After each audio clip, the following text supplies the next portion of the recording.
Today I want to talk with you about limiting beliefs and the 3 specific questions you can ask yourself or prospective clients or existing clients to use to help them overcome them. What's going on, guys? Yuri Elchin here. Welcome back to another episode of #winning. Today's topic is interesting because, how we see the world is really a reflection of our belief system. And this past week, I've come across a handful of scenarios that really brought to surface the power of people's beliefs and how it holds them back. Now, again, I have limiting beliefs. You have limiting beliefs. I'm not saying like it's only them out there, right? All of us have these limiting beliefs that stop us. What's interesting, though, is a lot of these beliefs are just fictitious, made-up ideas. So I'll give you an example. So I was reviewing a call the other day, and this lady was talking about the fact that she had done all this market research last night about her market. And she was really, really upset to find out that the market in the pelvic floor market was oversaturated, and therefore there was no opportunity. I'm like, wow, that's an interesting observation, right? You did all this market research in one evening. Where? Google? Did you really see, everything? So when I see statements like this, my market is saturated, there's no opportunity. Is that true, or is that just a made up, reality in this person's mind? Or how about another example that we see often? Oh, I live in the UK and people in Britain aren't willing to spend premium dollars for their health. Oh, okay, interesting. So those are a couple of limiting beliefs. And I want you to think of like when you are speaking to a prospect or even for yourself, like what is a belief that you have somehow internalized that is stopping you from moving forward in a more empowered way? And it might be anything, right? There's no way I could do this. Here's another one. I see this all the time. Hey, Yuri, I just got this on Instagram the other day. Hey, Yuri, do you work with psychotherapists in Ontario? And I'm like, yeah. Why does Ontario matter? And then the answer was, well, because there's like restrictions and regulations. And I'm like, I don't care. And my response was, in my 20 years of doing this, do you know how many times there's been an issue with that? 0. So like that's an example of someone's limiting belief based on limited information that stops them from moving forward. So if you have a belief that is not serving you, I'm going to give you 3 ways to dismantle it. Let me backtrack a second. The way to overcome a belief is to simply question it. And through logic and deductive reasoning, you'll see its fallacy. So watch how this plays out.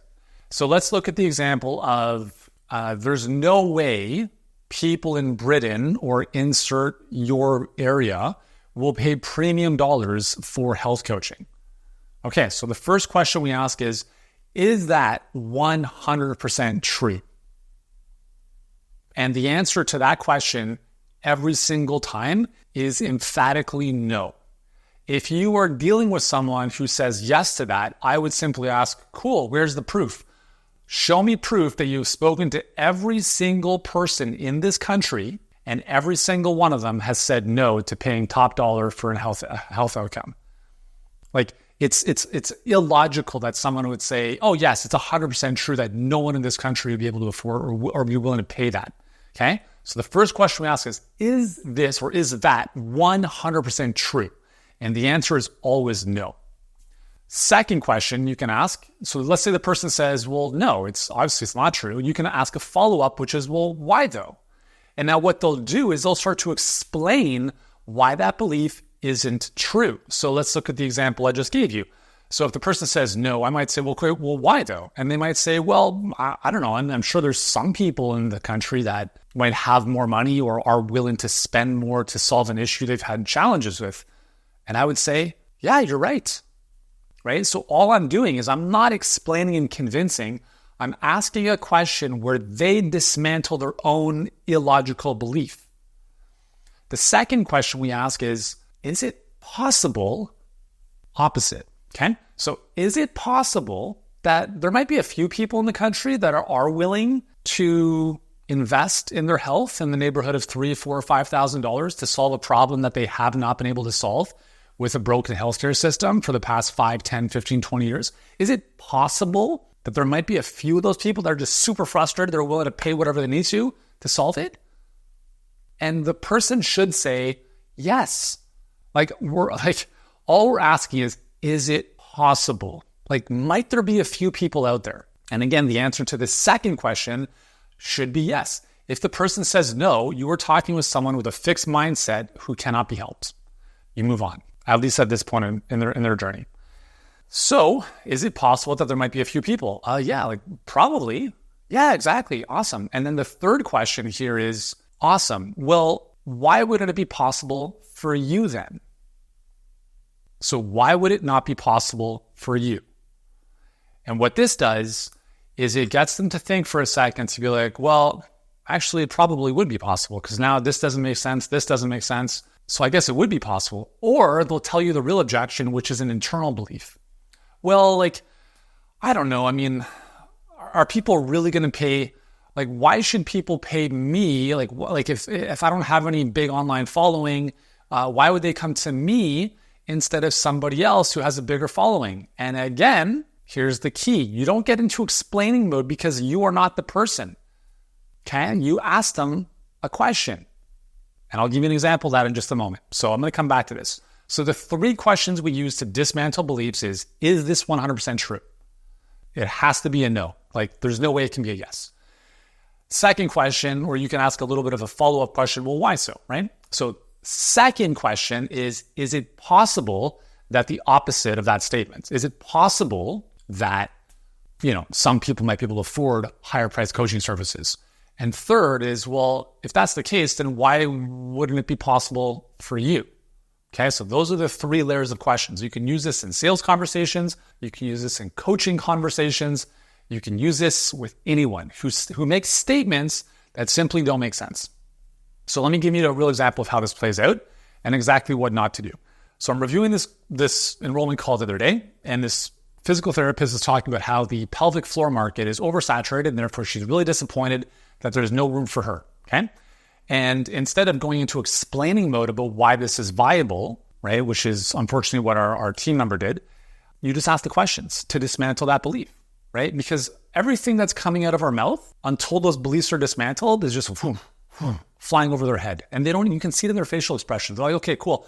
Yeah, but, and then they move on to like, yeah, that's a nice little monologue anyways. But, so you haven't really addressed or helped them overcome the issue because the more you talk, the more they're gone. Right? Like they're not paying attention. They're not internalizing it. They're not working through their own limitations. So then this individual says, okay, well, here's another one of my concerns. And this is more of a concern as opposed to a limiting belief, but nonetheless, right? So if we look at the piggybacking of the last question, like why wouldn't this be possible for you? This person said, well, why should someone come to me when I don't have a big online following compared to someone else who has a much bigger brand or whatever? And again, instead of going into explaining, i.e. selling, you simply ask a question, which is, well, I don't know, you tell me.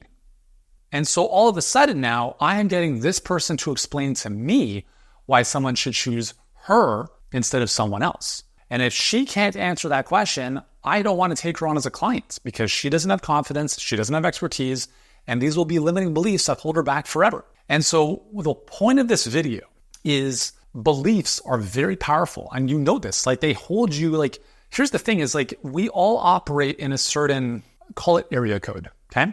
And on let's say the borders of those area codes are beliefs or constraints that keep us within that bubble. Now, the problem is that we can't even access what's outside of that area code based on our current view of seeing the world. So as an example, this person who doesn't believe it's impossible to be successful in the pelvic floor world, right? That's her belief system. She's working in this little area code. Meanwhile, we have several clients that are doing multiple 6 figures in the same space, right? So, but she can't even access that because her belief system, her constraints are not allowing her to even access what's possible outside of that. And this is why it's really, really important to look at why, if you are stuck in a certain aspect of life, whether it's your business, your finances, relationships, your health, whatever, there is usually a belief that is holding you back from achieving the next level. And it's about doing the work. Like, why? Like, what is holding me back? What's the belief that I have that is preventing me from going to the next level? I was talking with another client yesterday, and she had a belief that she's at about 25 to 30K a month. And we're talking about some money stuff that was happening. And then she talked about how, she has this belief that at 100K a month, shit's going to fall off the rails. And I was like, hey, like I can completely understand where you're coming from with this, because actually that was very similar to what I experienced when I started my business 2005, 2006 was I actually decided to stay small because I thought making more money meant more taxes, more problems, more headaches, etc. And what I shared with her was, okay, cool. So you're at 30-ish K a month, and to get to 100K a month, right? So let's say like that's going to cause more of an issue, whatever. Is that 100% true? See what I'm doing here? Well, no, it's not 100% true. Well, why is that? Well, I'm sure there's like people like you and other people who've done pretty well above that level. Yeah. So the second question is, well, is it possible that there are other people in this space that are doing levels of revenue in that neighborhood and they're okay? Yeah. Cool. So with that said, why don't you think it'd be possible for you? And then it's just a matter of, well, I don't know how to do it. I don't know what that looks like. And that's totally cool, right? That's why you're here. And that's why you have to understand that you will learn. And is it possible that you can learn new skills as you grow? Probably, right? Like when you were a baby, did you know how to run? No. But you learn how to walk first. And then from there, we learned how to run. So this is very similar, right? You're at this level and you're not too sure what the level 2 or 3 steps down the road looks like. And that's totally fine. You're not supposed to necessarily know what it looks like. But can we agree that you have the capacity to learn and grow into that level so when you get there, you'll be able to handle it? Because the reality is you only get what you can handle. So if you can't grow into that level, you won't hit that level. Does that make sense? So basically what I was working through with her was just understanding, what is this belief? How can we dismantle it? And then reinforce the idea that any of us are learnable, coachable, developmental beings. And it's okay not to know what the next level or the 3 levels above us are going to look like, but it's the understanding that we can learn it, right? Because we went through school, we went through grade 1 all the way to 12, university, whatever it was. And if we can do that, why couldn't we do this? So landscapers are here. The lawn mowing is beginning. I'm going to stop this video here. So hopefully this helps you out to address your own limiting beliefs and potential beliefs of people you are working with. And I want to share with you the biggest challenge that I see amongst entrepreneurs, and the reason why 95% of all small businesses fail in the first 5 years is they simply run out of steam. So why does this happen and how can you prevent it? Because you have magic that can help a lot of people.